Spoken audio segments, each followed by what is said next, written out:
xam nga au mois d'avril on fait les opérations pré-hivernales c'est vers les mois d'avril que ci la ñuy tàmbali di sélectionner les sociétés est-ce que aussi stratégiquement c'était à faire nga ñëw au mois de juillet au mois de juin juillet nga bëgg a indi des changements majeurs yoo xam ne mënoon na induire des retards dans la prise en charge des inondations on en a eu de très violentes au niveau de Touba. Heureusement que j'avais pris des dispositions dans la zone de captage qui ont fait que donc situation bi atténue à Dakar. Heureusement que accompagné na les mairies dans la banlieue mairie Djiddah Thiaroye Kaw mairie Diamaguène Sicap Mbao mairie Pikine Ouest mairie Médina Gounass mairie Wakhinane Nimzatt yooyu yëpp je suis venu sur le terrain avec ñoom ñun lii mooy suñu problème mairie Guinaw Rail Nord Guinaw Rail Sud foofu yëpp dama dem ak maire bi lii mooy suñu problème mooy mobiliser les moyens lourds loolu moo atténuer bu baax a baax les inondations dans la banlieue déggoo ko zone de captage dama jël ay mesures donc ce qui était important c'était les mesures de prévention qu'il fallait prendre avant hivernage maintenant boo ñëwee au mois d'avril les marchés n'étaient pas lancés donc pour travailler il faut que les marchés soient lancés et c'est ce moment donc mon prédécesseur n'a pas lancé les marchés évidemment tu le comprends bien c'était le contexte électoral c'est normal que kon bi ma ñëwee ba jël en main la structure c'est à ce moment-là qu'il faut lancer les marchés donc bi ñu lancer marché yi donc moi j'ai tenu à ce que mu jaar ni mu war a jaaree selon le code des marchés publics.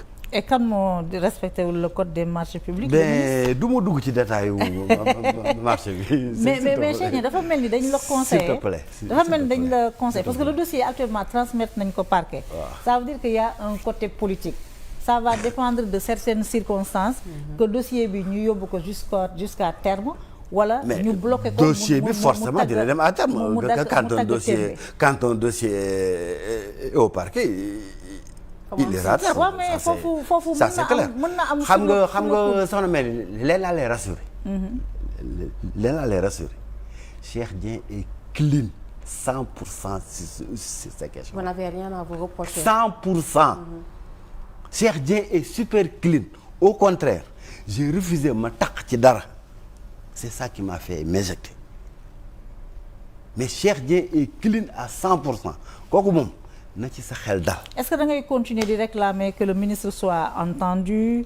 Bon xam nga le ministre qu'il soit entendu qu'il soit pas entendu et cetera. Est-ce qu'il a été entendu ou pas? Mais ça je pense qu'il faut lui poser la question à lui.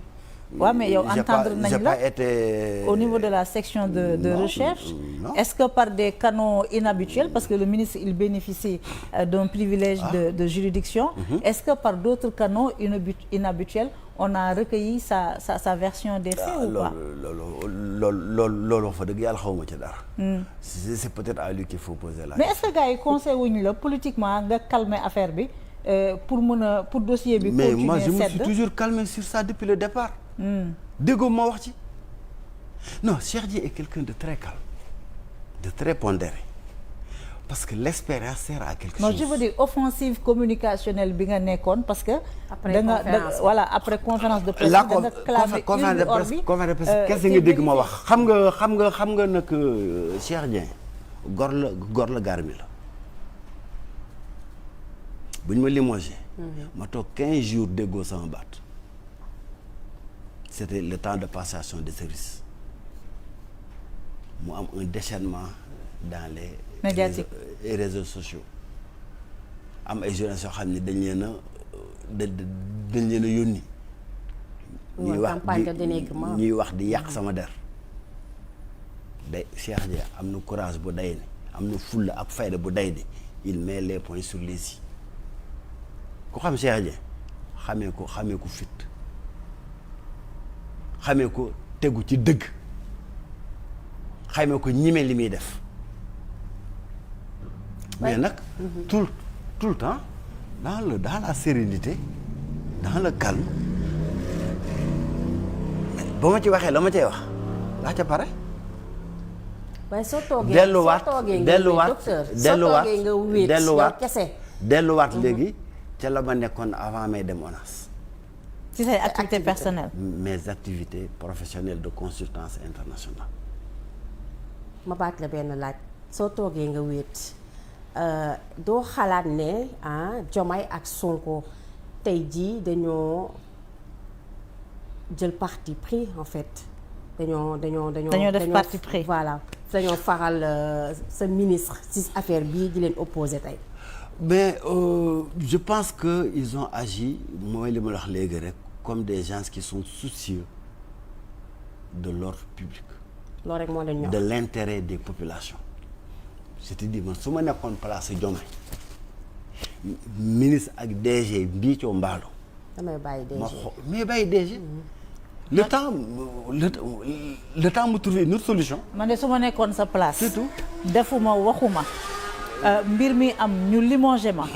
au risque d'induire une mésentente entre ñoom ñaar je me battrai pour défendre mon honneur et ma dignité. alors j'ai défendu mon honneur j'ai préservé ma dignité parce que xam nga nag soxna bi ma ci soxna Maymuna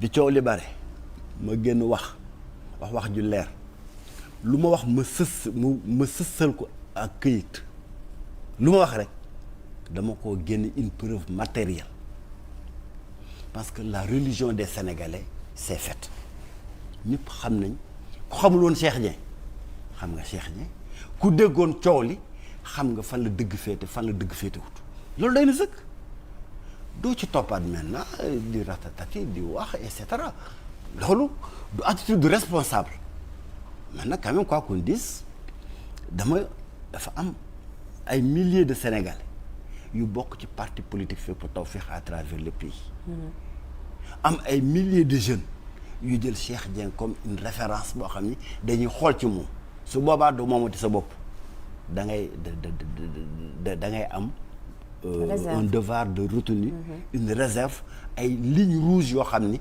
doo ko mën a dépasser